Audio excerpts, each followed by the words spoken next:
Bonsoir Alexandre. Bonsoir Abdel. Ravi de vous accueillir sur le plateau de Bonsoir le Gard pour Mardi Echo. Merci. Vous allez bien ? Oui, ça me fait énormément plaisir d'être sur ce plateau. Bonsoir Monsieur Bouget. Eh bien, écoutez, nous aussi, on est ravis de vous avoir avec nous. On le rappelle bien évidemment, chaque mardi, on a des intervenants de Leader Occitanie, de tous les territoires où est présent Leader Occitanie, qui viennent et qui se succèdent sur ce plateau pour nous parler économie chaque mardi soir. Alors d'abord, pour ceux qui ne vous connaissent pas, bien évidemment, on va rappeler que vous êtes directeur de la société S-Group sur Alès. C'est quoi l'activité de votre entreprise, plus précisément ? Alors S-Group est effectivement basé à Méjeanne-les-Alès. C'est une entreprise qui a 20 ans quasiment jour pour jour, qui a été créée par mon associé Léo Van Paul, que je salue ce soir. Je l'ai rejoint il y a 17 ans. Donc D'accord. Nous sommes fournisseurs de solutions et de matériel audiovisuel.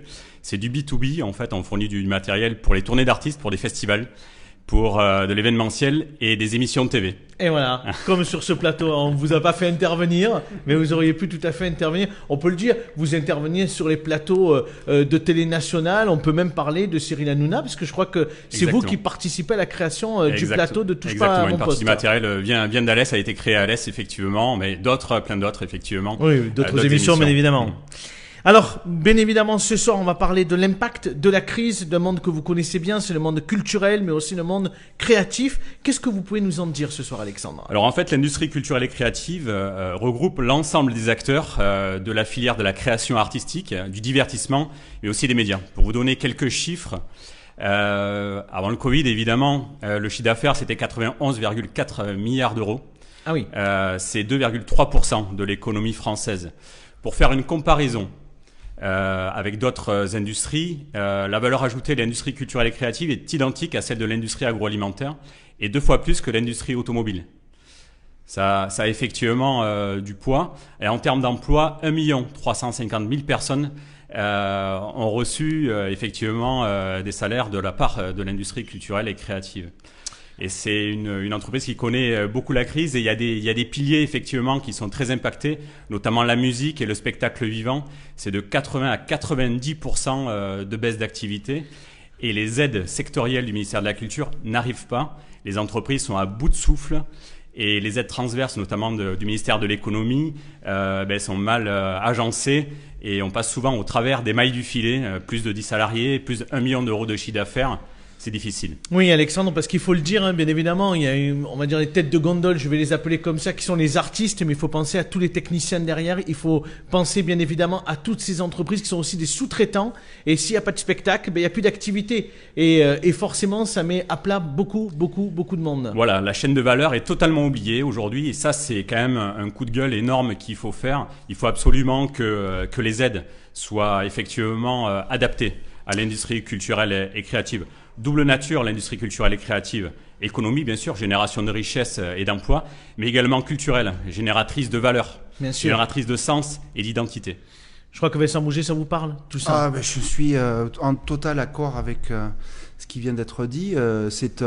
Parce que souvent, c'est considéré comme à la marge, ces questions culturelles et artistiques. Moi, je crois qu'il n'y a pas de pays sans âme culturelle et sans art. Et aujourd'hui, c'est un secteur qui est ravagé. Et c'est un secteur aussi où il y a beaucoup d'emplois, parce qu'on a l'impression que c'est pas des emplois. Les gens pensent que il faut les artistes, que tout est financé par l'État, par des subventions. Et donc, mais c'est pas le cas.